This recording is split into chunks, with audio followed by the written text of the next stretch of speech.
Good afternoon, everybody. My name is Kelty Garby, and I'm Executive Director of Texas Rural Funders.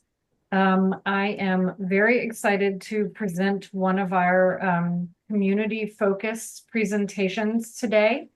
I am joined by Nick Mitchell from Come Dream, Come Build, and Margot Weiss from TEPRI, the Texas Energy Poverty Research Institute.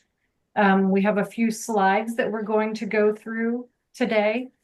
And so we'll pull those up. I'll give you a little bit of context about Texas Rural Funders for those who don't know about us. And then we'll turn it over to our esteemed guests to talk about their work. So today's presentation is focused on creating choices in rural communities for both housing and solar energy. So Texas Rural Funders is, I like to say, we're not a new funder. We're a collection of funders, some of whom you may already know. We are a membership organization for foundations interested in bringing attention and resources to rural Texas. And periodically, when we come across really great resources and information, we do presentations that are community focused. But if you are new to us, we also have a monthly newsletter that you can sign up for to get all kinds of information that may be of interest to your organization and community. Next slide, please. So again, I said Nick Mitchell and Margot Weiss are with us today, and they're each going to introduce their organizations, talk about the Dream Build solar home pilot that they're working on together. And then we'll get into a little bit of a discussion about how they work together so that we can, as I like to say, pull back the curtain on the partnership between the two organizations. Next slide. So I'm going to invite Margot to talk about her work. Great, thank you, Kelty. So for those of you that aren't familiar with TEPRI, we address the sort of acute energy needs of households that struggle with low incomes. And so our focus is on energy burdens, and we're looking at affordable, reliable, and clean energy throughout the state. So we're a statewide organization, and we can go to the next slide. And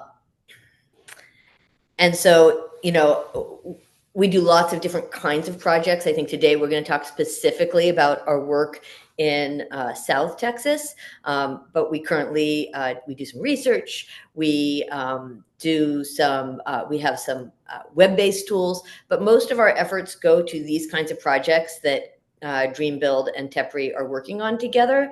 And so I thought, because we'd talk specifically about sort of some of the challenges we see in rural areas, since we know that you all are either from rural areas or funding rural areas. We do a statewide survey of over 6,500 households that struggle with low incomes. And we look at sort of what are the specific challenges for people who are living in rural areas. So we do see some geographic barriers, and we also see some infrastructure challenges in rural areas that require just a little bit different kind of focus, a little different kind of strategy than the urban areas where you're looking at more density, more multifamily. And in the rural areas, it's more single family and infrastructure related. So next slide. So as probably most of the people on this call know, is that housing quality exacerbates a lot of the energy challenges that we see. So we're going to be today talking about solar and how we got to this project. But the truth is that before we get to solar, the more important issue to address to reduce energy burdens is really to do home repairs and look at energy efficiency and weatherization. These are sort of the most common problems we see in rural areas and single family homes. So we try first to really educate people about things like insulation and outdated appliances and weatherizing their homes and those kinds of things. And then when we can get those sort of basics or low-hanging fruit issues taken care of, then we can look at sort of some of the newer technologies like smart thermostats, and solar. Some of the new technologies, and we're not going to go into a lot of detail about it today, but when we're looking at the future of energy, they will require people to have internet access, which is another challenge that we see in rural areas. But some of the newer technologies out there that are going to allow individual households to participate in things like demand response, where they actually get paid to reduce their energy, or selling energy from a solar and battery back into the grid for money. These kinds of things will require internet access, which is another challenge that we see in rural areas. So next slide. So we're going to get a little bit deeper into this today, but as a statewide organization that is in Austin, interestingly, how do we address these challenges from Austin, Texas? And a lot of what we do is collaborate with local stakeholders. Nick and I will talk a little bit about our relationship, but we have a longstanding relationship, and we've built a lot of trust to sort of go after some of the challenges we're trying to address together. So that's a really big piece of it. Then we try to understand household experience rather than just guess by going out and investing in data collection from homeowners. And then we have a tool to lower barriers to program access. So historically, a lot of the hard to reach programs are done, or you have to be income qualified. And especially for a lot of people in Texas, they're not going to want to hand over their income information. So we've created what we call a geo-eligibility tool based on where you live. And we have 4 of the major utilities that subscribe to this program, where households can become qualified for some of these programs just on basis of where they live. So, and then I think a lot of what we do is just try to pilot energy projects and these technologies to prove out new models so that they can scale. And we'll talk about one of them today, but we're doing lots of different kinds of projects, some in rural areas and some in urban areas, to address the sort of very discrete challenges that households with low income struggle with in terms of both their energy burdens, but also really having reliable energy. As we see more weather volatility, we're also going to be experiencing more outages. And how do we create more resilient communities? So that's another big issue, as well as access to clean energy. So next slide. We're going to talk a little bit today about how we became interested in South Texas. If we can go to the next slide. We have a tool, a web-based tool called our Energy Equity Explorer tool, where we can actually get down to the census level and look at energy burdens. So when we kind of looked at this tool from a sort of macro level, what we see is along the border, there's a lot of red, which means energy burdens are higher. And we see in South Texas that energy burdens are particularly high. So we really have a heart for this part of the state as an area that could use some attention. And that sort of originally kind of sparked our interest in trying to find partners in South Texas where we could start addressing some of the energy issues there. Next slide. So when we look at the experience of households, 40% of low to moderate income households in Texas say that their energy bills are absolutely unaffordable. And so that's a lot of people. That's where we, really look at how can we reduce those energy bills. I mean, this is a real struggle for people most months. 50% of respondents said that most months they really struggle to pay that energy bill. And the challenge is if they don't pay that energy bill, then they can get cut off. And if there's a shut off, then there's a cost and there's a time lag to being rehooked up to the grid. So people give up all sorts of different kind of basic necessities to afford their energy bill. And they keep their air conditioners and their heat on uncomfortable temperatures. They may turn it off completely in the dead of winter or the middle of summer if they're really struggling with their bills. And this causes all sorts of corresponding health issues. It can hurt kids who are trying to do their homework. So energy is sort of a basic need, and a lot, half of Texans are struggling to pay those bills. So next slide.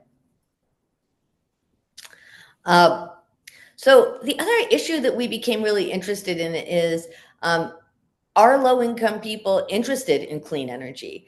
We know that they're interested in reducing their energy bills.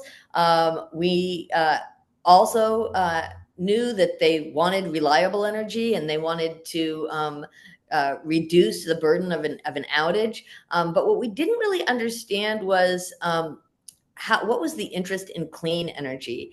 And not only were low income households interested in clean energy, but almost 50% of them were willing to pay extra each month to know that their energy was coming from a clean source.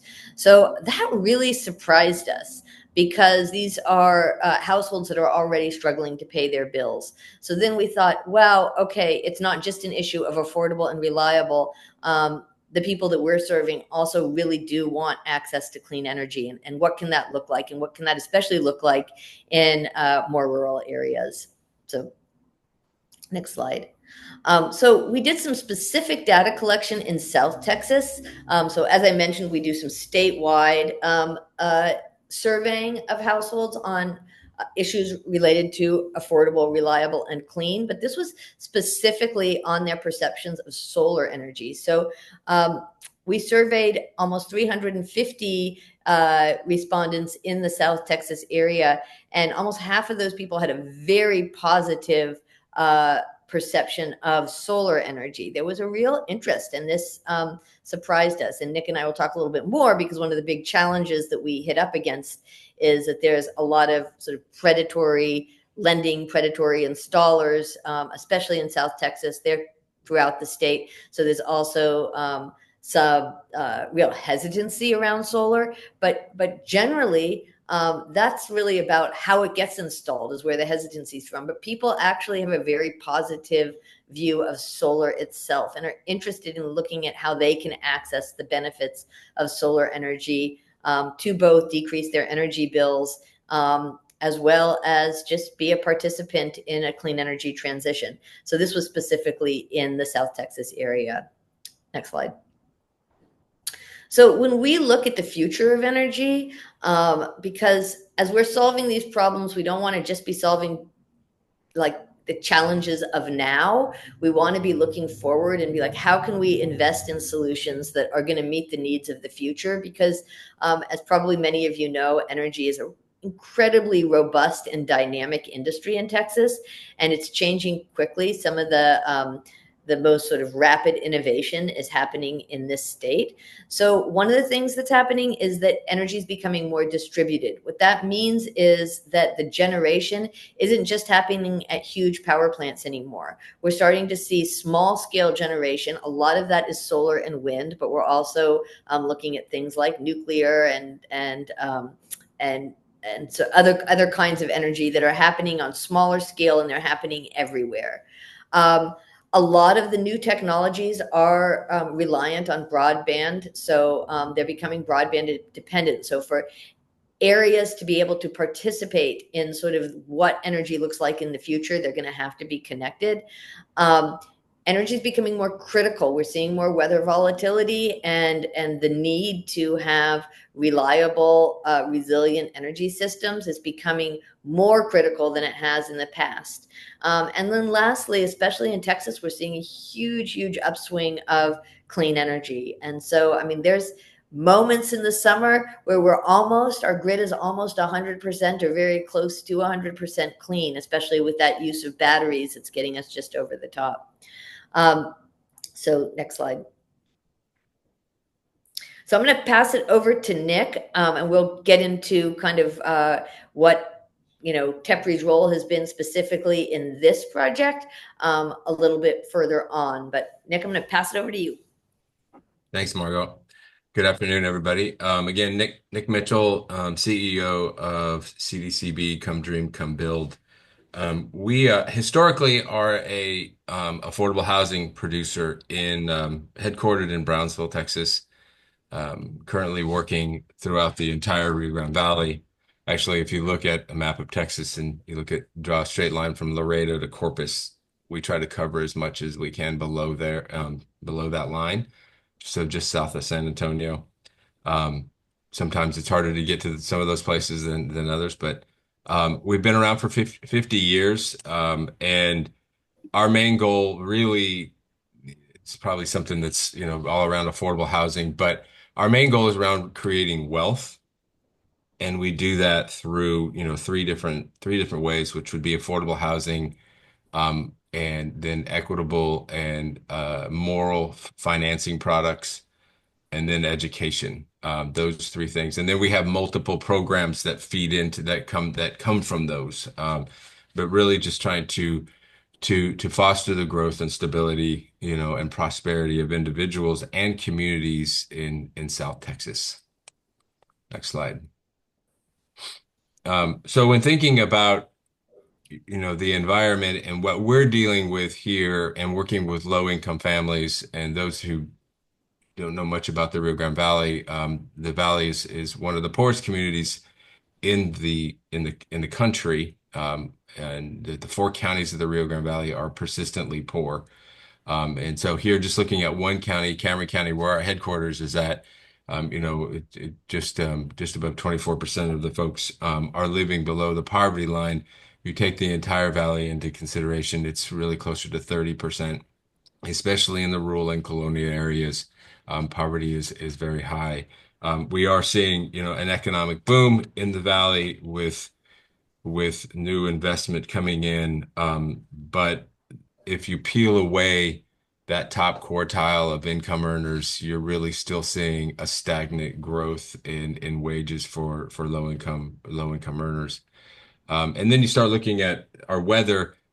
This time of year, we're known for our weather, and people love to come here for our weather. It's spring break, and we just had the mass exodus of folks leaving the community for spring break. But we spend a lot of time above 90 and 100 degrees here, and it's just getting worse.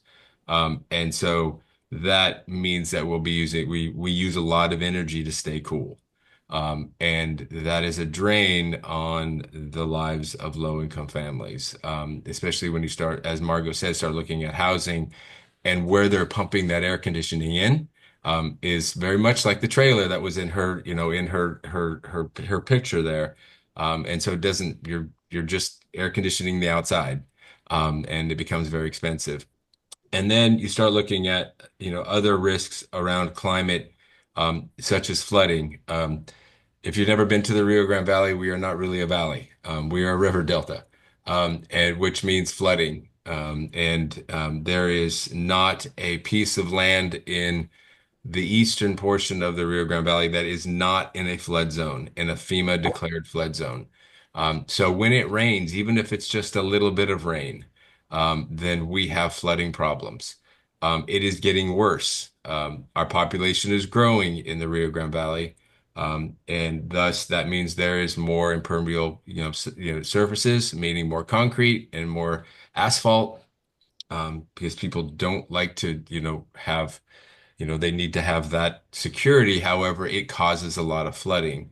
So as climate worsens, we are seeing more, and more impacts, especially then if you start talking about a hurricane or something like that, makes it much more difficult, to deal with. Next slide. So again, we focus on housing. That's one of the housing affects everybody's life. I would suspect that everybody on this webinar today has a place to live. And you're going to go home to this place to live, and it might be affordable. It might be a little bit high in your rent or your mortgage payment, but it is a place to live. And if you thought about taking that place away, just for a minute, think about not having a place to go tonight. The rest of your life is difficult. The education of your children becomes much more difficult if you don't have a place to live.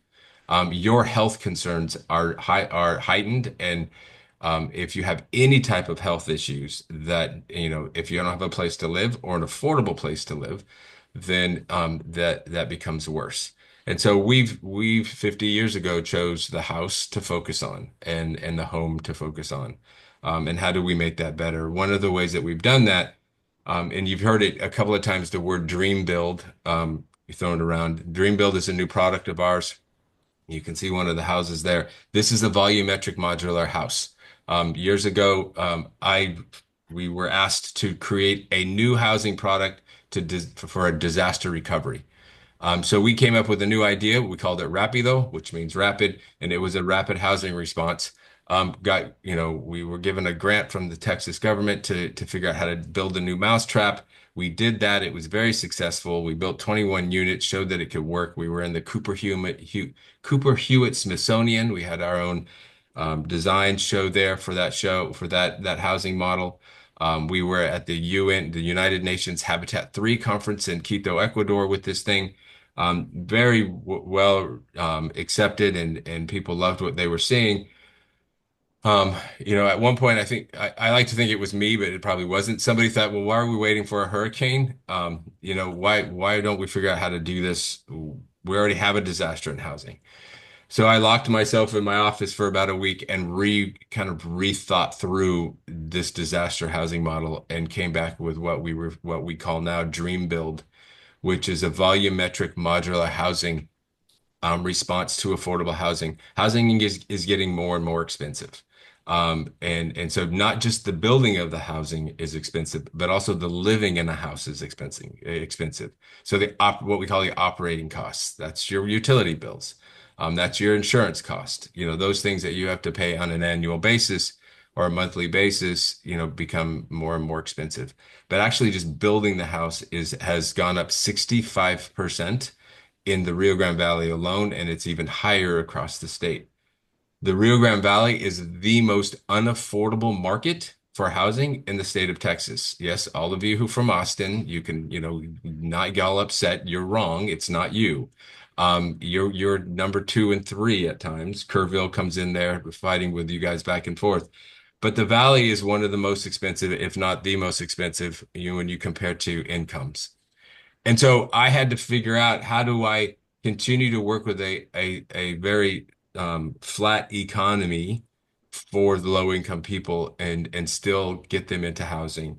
And so doing volumetric modular housing was our answer to that. And that's Dream Build. We own our own factory now. We have 30 employees who are building these houses in this factory. We call the factory the farm.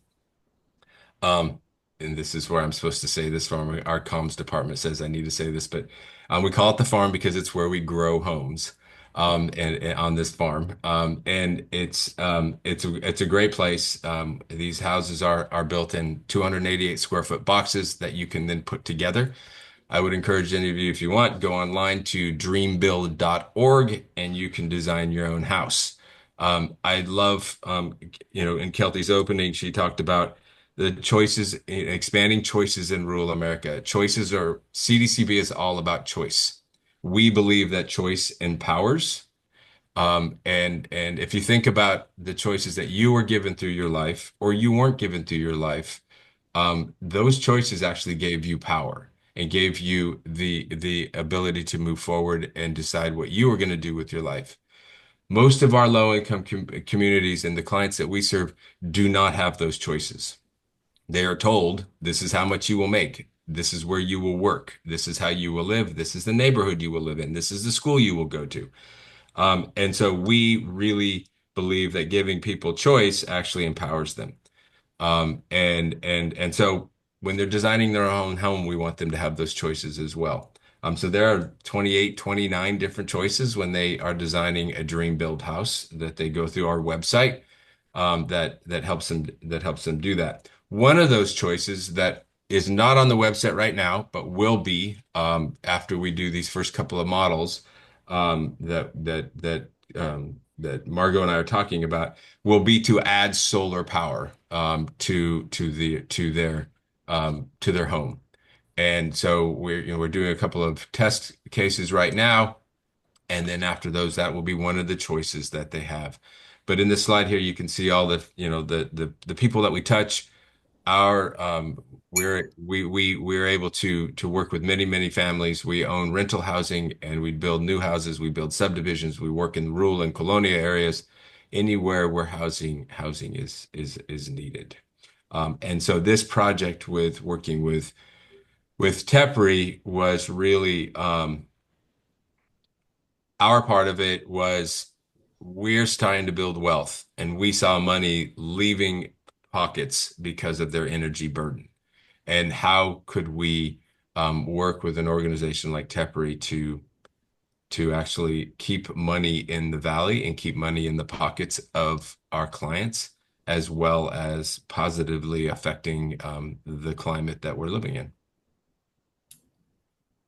Do you want me to take it from Sure, go few for it. slides? So yeah, one of the goals of TEPRI was to figure out, like, for people who are low income, how can we drive down the cost of solar to make it affordable, so that, as Nick was talking about, that we can really impact those monthly bills that are so hard for them. And the wonderful thing about this project is that they were new homes, they were already weatherized and energy efficient. And so we thought, okay, if you already have those issues solved, then how much can we reduce bills with solar? And can we do these smaller solar systems on the home, because they're not using as much energy to begin with? And how affordable can we make these systems by prepping the homes in the manufacturing facility? And then where we are right now is putting the solar on the homes, and then being able to test to see how much savings can we achieve each month. And I think one of the overarching goals, Nick and I sort of met through the CDFI industry, which is where I came from originally. And so could you finance solar? Would that make sense? And could you prove that made sense through the bill savings? And so that's kind of what we're trying to do right now, is create this auction where we're actually putting money in people's pockets by reducing their energy bills through the solar, and maybe even looking at, could this be financed? Does this make sense? Next slide. So there's different pieces to this. There was the design in terms of going after the project what does the design of the home, what needs to be done to the house? How do you put the wires in during the prep? And then creating resources for the customers and the staff at DreamBuild, so that when they're selling their homes, they can explain this to the potential homeowners, and that the homeowners have some really simple, easy to understand resources. And then the next piece of it is to do the performance evaluation. So to be looking at the bills and the meters of the homes without solar and the homes with solar, because they are the same. This is such great research for us, because we're able to compare apples to apples. And then how big do those systems need to be? Like, we'll try different size systems. How small can we get to optimize sort of the benefits for the homeowners? So that's kind of what we're looking at, is how do we simplify and standardize solar option on these homes for people who struggle with low incomes. So next slide. And this is just kind of our solar energy savings 101. These are some of the questions that we that people have about their homes. And so we've created some really simple education materials so that homeowners' questions can be answered. And then we have sort of a more expansive education material for the people who actually work at DreamBuild, so that if they get other questions, they are well prepped to answer them. We're doing this in both print and video. So they'll have that in, they can, sometimes people don't like to read a whole lot of stuff. So we're also putting it in a video format, and it's bilingual as well. Next slide. And then, at the end, we don't need to really go into this, but we do the evaluation and the monitoring, which at this point is like one of the most important pieces, is, does this make sense? What are the savings for the individuals? How much energy are the homes consuming that don't have solar compared to the ones that do? So that's kind of, in a nutshell, what the project looks like. And we can take the slides off. That's kind of in the nutshell what that piece looks like. Thank you, Margot and Nick. So we wanted to give everybody a grounding in the two organizations, which each on their own are doing really amazing work. And then together, a very dynamic project that may not be possible without the other partner. So we're just going to have a bit of a conversation here to dig in a little bit deeper to their partnership and how they've really made this work. So I want to get you all to talk about why modular homes and solar panels? So when you all got together to create this solution jointly, how did you all land on modular homes and solar panels together? I think the modular came first, so Nick, you can. Sorry, we were doing modular housing. We had jumped in with both feet on that. And so we were doing that already. We had won the Affordable Housing Breakthrough Challenge with Wells Fargo Foundation, and then in round one. And so we were doing this. I had for so prior to well, Margot is a founder of TEPRI, but prior to her being the CEO of TEPRI, there was another person whose name was Dana Harmon, and I had heard a presentation that Dana and Margot did years ago on just what TEPRI was, and I had felt like we need to be in partnership with this group. And I don't know how to do it. I don't know where we were going to do it. And this was years ago. This was like pre-COVID. But I knew there was something there because like, poor folks are poor folks and it's hard. And in any way we can make it easier, we got to figure out how to make it easier. So modular became everything CDCB does. That's why. Solar was probably the easiest thing when it comes to building a house. But I think we probably knew more about that, Margot, than we do putting a wind turbine on a house. Right, right. Residential wind is still pretty not quite there yet. Right, There's people exactly. working on it, but not quite there yet. Yeah, right. So it just felt like we could actually do this. It was being done, and we could actually build something and do some prototypes and figure out what to do and how to do it. So that's kind of where it came from. That's great. So two innovative solutions. And you all had a lot of trust because you've worked with each other before. Nick, I know you all have been in the community for a while. Can you all talk about your background working in the community? And then, Margot, you're not based in the community. So when you all think about working together, what would someone need to know about a community, in order to do a project like this? Well, for us, we've been here 50 years. And so, everybody knows if you make less than $40,000 a year in Brownsville, then you know who we are. Those who make more than that either think, oh, well, that's that group that does housing. So we know, we're very connected to the community, and always have our ear on the ground. We have over 1,000 people come in the front door who want to buy a house, not talking about renting, not going to our school, not needing assistance for this or that, but are here to buy a house, 1,000. Um, so we hear what they say. We have logs of all of their meetings. And so we actually have a team, our policy team actually listens to and looks at the notes of our new applicants. They are in financial counseling and coaching, and they hear what they have to say. And we try to drive everything we do from that point of view. Because if we're going off, spinning off onto something that I think is cool, it may not be right. And so that's how we stay connected as much as possible. And then we have folks who are walking the streets. Marisa Amaya is on this call today. She works with us on a couple of different projects. And one is this TEPRI partnership, and then Luis is also Orozco's on the call today. He's our colonial manager, and so he's walking the streets in the colonias and listening to people. They probably drink more coffee at somebody's kitchen table than I did, but that's where they're supposed to be. That's when they're in their happy spot because they're listening to what rural folks need in their community, and that's how we do it. And Margot, can you reflect from your perspective how working with Come Dream, Come Build opens up access, or what does the partnership allow you all to do that you couldn't otherwise?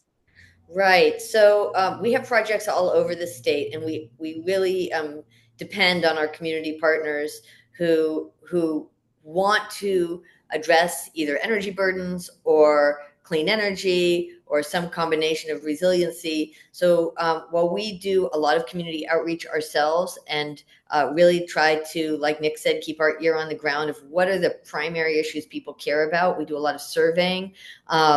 We really do depend on our local partners to help us kind of design projects on the ground.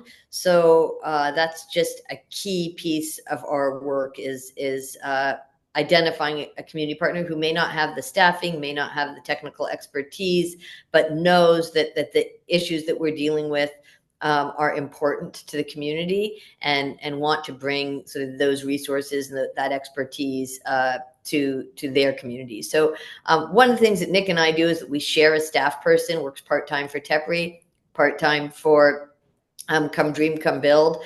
We thought it was important. Maurice is on the call. You can you can see her. There she is. So we actually do have a TEPRI staff person that offices in South Texas to carry out our South Texas work. And this is just one of the projects we have. We have other projects in South Texas. But yeah, we really do depend on those community-based organizations to help build the trust with the communities that we work with, make those entrees for us. It's really helpful that you all highlight that you have a shared staff person. You all have individually a long history of working together. And I feel like your organizations have complementary strengths. So you all had this idea of working together for a number of years. This question is about unexpected developments. So you went in with a certain idea of let's work together and had a plan. Was there anything surprising or unexpected as you began to develop the partnership that arose where you said, this is an amazing thing that worked out in ways we could never have anticipated, or this is an unanticipated challenge? Do you all have any examples of unanticipated developments? And we didn't talk about this before. You go ahead, Nick. No, no, go ahead. Go ahead. Well, I think we didn't really talk about this before, but I'd say like minor challenges when it came to the partnership. I'd say one is that Nick and I have this long history together, but we're not the ones on we have other colleagues in our organizations that are actually carrying out the work. And so I think maybe like really figuring out like, oh wait, who needs to be talking to who? It can't be Margot and Nick all the time. We can do that. Nick and I can pick up the phone and call, but we're not the ones on the ground in touch with the day-to-day. So I think that was some learning for us, is how do we get those communication channels between staff that don't know each other working a little bit more smoothly. So I think that was like a minor issue that we just sort of took for granted because we know each other so well, but the people who are on the ground, that took a little bit more time, I think. I think the other challenge is that we didn't really anticipate how much of a challenge getting people comfortable with solar, even though they wanted solar, they want access to clean energy. We know that. We've done a ton of outreach in the community. As we talked about at the beginning, it surprised us, but we very, very strong desire to be participating in sort of a clean energy transition. But I think we hadn't really anticipated how bad the predatory practices had been, which had turned people off or made them uncomfortable with solar. And so overcoming that piece of it as well was a little bit of a challenge. Nick, anything else? I mean, those are the two things that I think kind of Yeah, I think that was a main one, and that it wasn't just also the predatory kind of thing that was going on.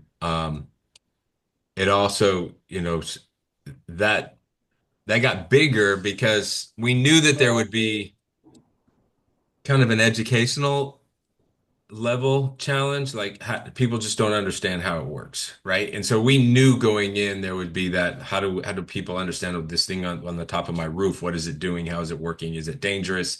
Do I need to keep it clean? What if it breaks? And all these kind of questions we knew we were going to have. But figuring out like how much education do we need to do? Like really making people helping people to feel comfortable with it. Um, but that the predatory piece of it made it even harder, right? I mean, because hey, my neighbor got these things and it's costing him this much a month, and there's this much interest rate, and they never told him that, and it was just this kind of fiasco. And people were literally, we had one project that was built, it was good to go, it had solar on it, everything was, we are going to sell the house, and then the family literally said, take those things off the house and I'll buy it. They did not want to buy it with the solar on it because they didn't understand it. They thought it was going to cost them more. There's a bunch of stuff in it there that we had to walk through with the buyer. And so really trying to figure out where is that educational level? How do we plug into that? How do we explain things? Was and we're still learning every day. What are those questions that we can answer? I want to follow up because you all talked about the predatory aspect. And then also, even when I first heard about this project, it almost sounds too good to be true, even if you are comfortable and familiar with solar. So is it the role of the staff person, or what are some of the ways that you help people balance between the predatory examples that they've seen or their neighbors have lived, and then what almost sounds too good to be true? So on the financing side, this is what your house costs without the solar. This is what it costs with the solar. Now, the first 10 units are getting free solar system, so that conversation is really mute. But we know we're going to have it after these first 10 are done.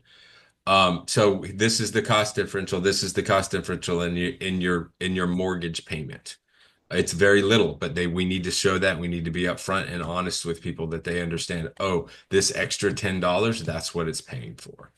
And then number two is just like, how do you work this? What is it doing? And so, Margot's team put together a really good, along with Marisa, and then also our sales team talking to people and bringing the information back. This is this, kind of question, this brochure that really answers a lot of the questions and draws a lot of lines and understands where people, that it's working in both Spanish and English, so they know what they're getting. But it's very high touch. Like I said, I think Wednesday we're closing on one of these units. Marisa's going to the house and going to walk through with the family how it works, how to turn it on, how to turn it off. We're going to video film her doing that, right? And we're going to make sure that we take pieces from that. But it's all right now, it's all about learning what are those questions, because I may have questions, but they may not be the same questions that somebody who literally has an 8th grade education and is working picking onions is buying a house from us. What are the questions they have? They're valid questions. They're probably more valid than the ones I have. So how do we make sure that that's understood and that we understand what that, how to do that. But it's a lot of hand holding, but the more we do now, the less we're going to have to do, because it will build it into the entire, choice process.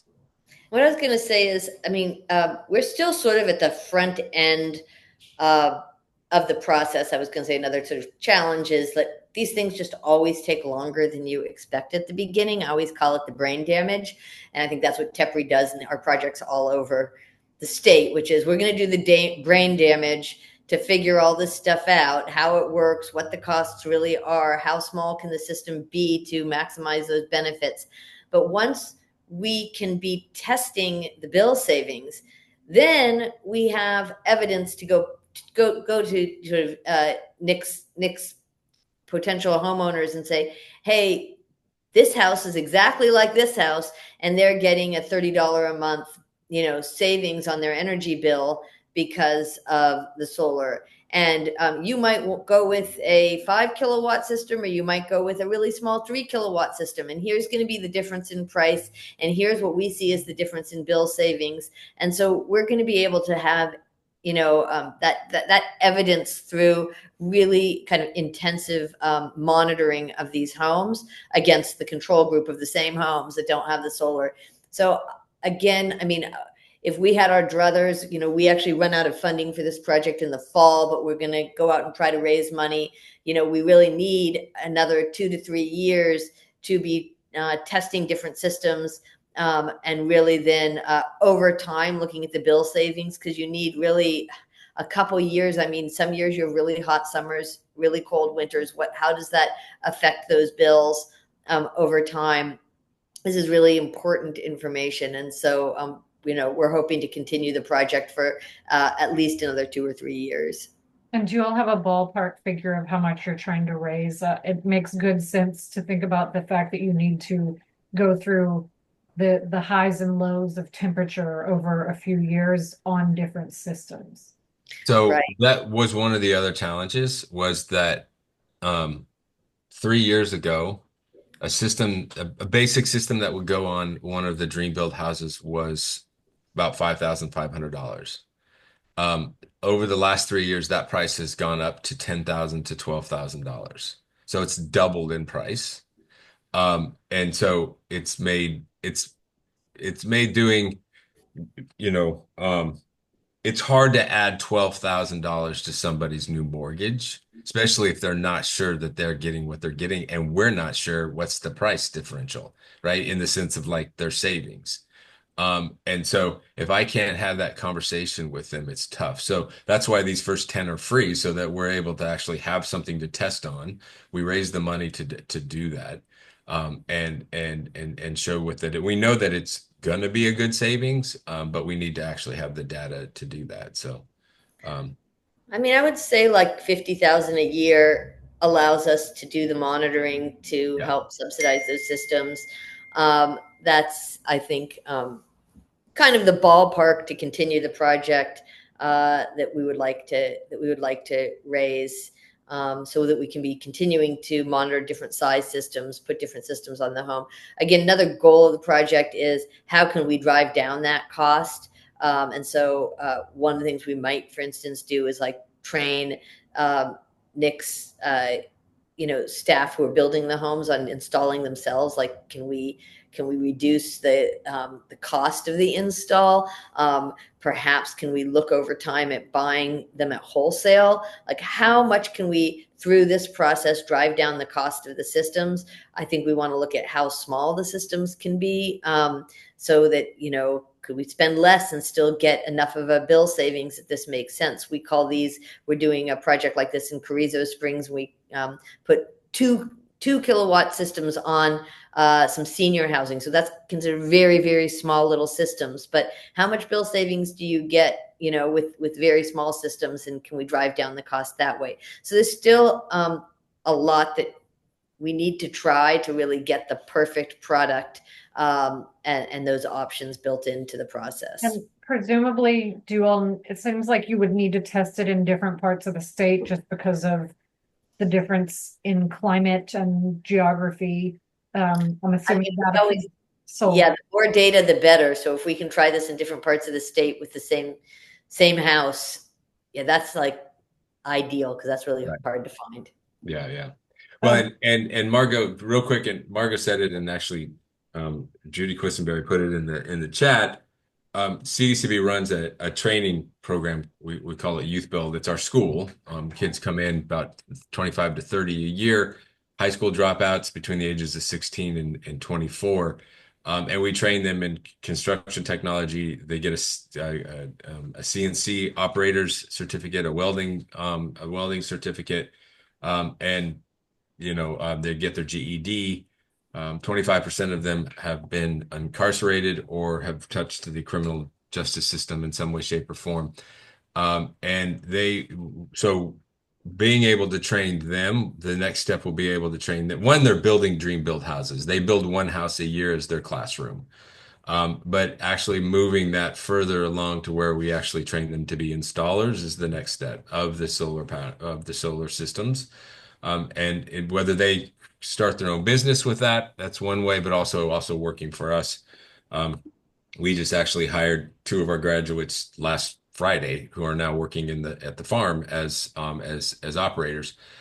So it's trying to keep it all together, but build a more trustworthy system where folks know that the system they're getting is from a reliable source, which is us and TEPRI. Who are your partners on Youth Build? Um, as far as funders, Both, it can be funders, but also is it school district, workforce board, community college? Do you have yeah, a set up? so right.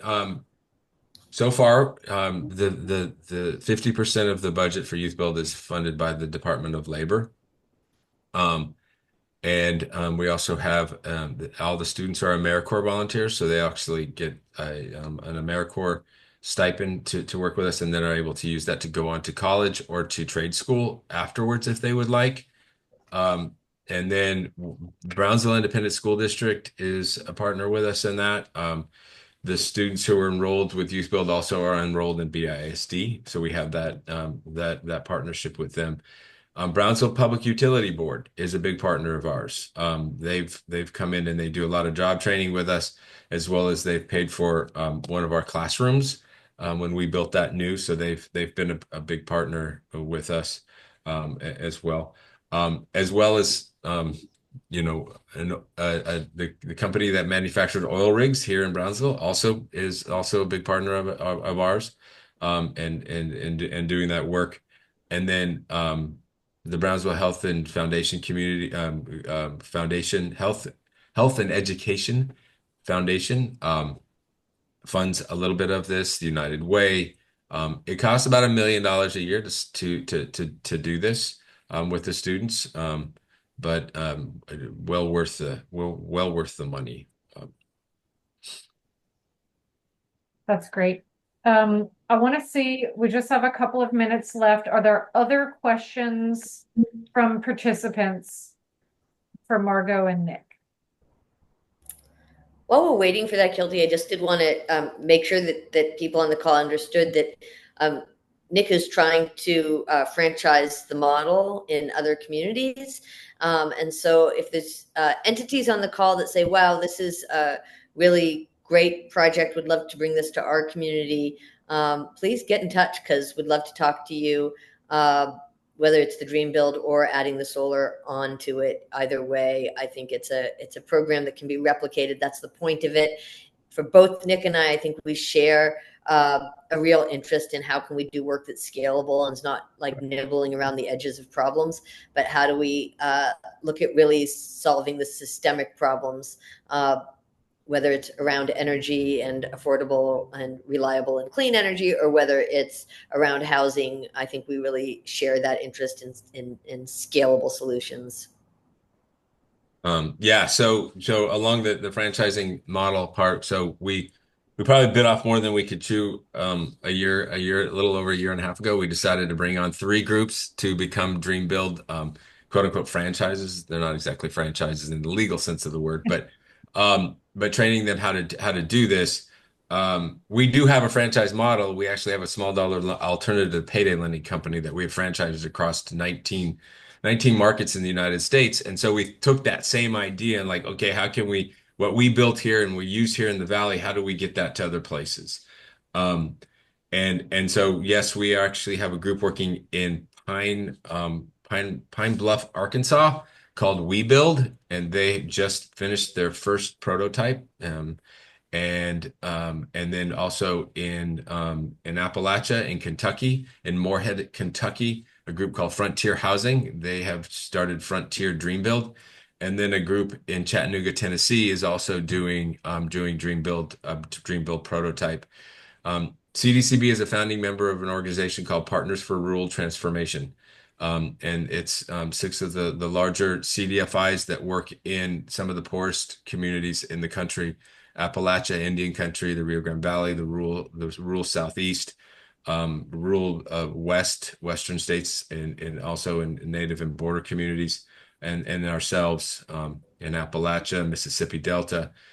These groups, through them, we're able to move a lot of the work that we're doing, and inform other partners. As if you can imagine, when Margot and I get on the phone together, we solve all of the world's problems in about 45 minutes. And if everyone would just listen to us, we could get this done much easier. But it doesn't go over that well when we start talking to other people. But yeah, we're trying to push out ideas. It's not about what we can do just here. It's in Texas, but it's also what we can do across communities and, in especially rural and lower income communities where folks have been forgotten, I would say, and need a little bit of a hand up. So we're always willing to do this. We are going to be kicking off another information session about Dream Build. And you can watch our website where we'll announce an information session and how to start working with us to possibly be a franchise of this, which includes also working with Margot and TEPRI, especially in Texas, to figure out how we can gather more data and get more of this technology out there. We agree that you all can solve many problems if people would just listen. So we appreciate you all being part of this webinar today. Evan dropped in the chat a recent report from Texas Rural Funders focused on infrastructure workforce around water and broadband. I think a lot of the arguments are the same in terms of building the workforce and providing opportunities, connecting the dots. But one thing I love about what both of your organizations are doing is that it, in a really sophisticated but approachable way, combines the work of CDFIs, housing, solar, research, but most of all, problem solving. So we really appreciate you all taking the time to speak with us today. For everyone attending, we'll send out follow-up information, slides, video, contact information. So thanks to everybody for taking the time to join us today. Thanks for having us. Yeah, thanks so much.